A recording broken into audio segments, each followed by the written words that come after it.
নূহ আলাইহিস সালামের নৌকা ও মহাপ্লাবনের কাহিনী শোনেনি, এমন মানুষ খুব একটা পাওয়া যাবে না।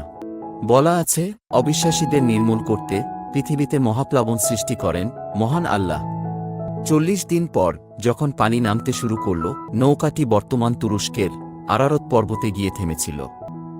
১৯৫৯ সালে তুর্কির উনিসগিলিতে সেনাবাহিনীর ক্যাপ্টেন ইলহাম দুরবিনার আরারাত পর্বতের কয়েক মাইল দক্ষিণে তিনি উপর থেকে নিচে তাকালেন এবং দেখলেন নৌকার আকৃতি মাটির ভাঁজ, যা দেখে মনে হচ্ছিল এটি একটি বিশাল নৌকা বা জাহাজের ধ্বংসাবশেষ, যা সমুদ্র পৃষ্ঠ থেকে ৬,৫০০ ফুট উপরে। উন্নতমানের রাডার, 3D ইমেজিং ও মেটাল ডিটেক্টর ব্যবহার করে মাটির ভিতরের 3D ইমেজ তৈরি করে দেখে যে এটিতে একটু পরপর তক্তার কাঠামো আছে।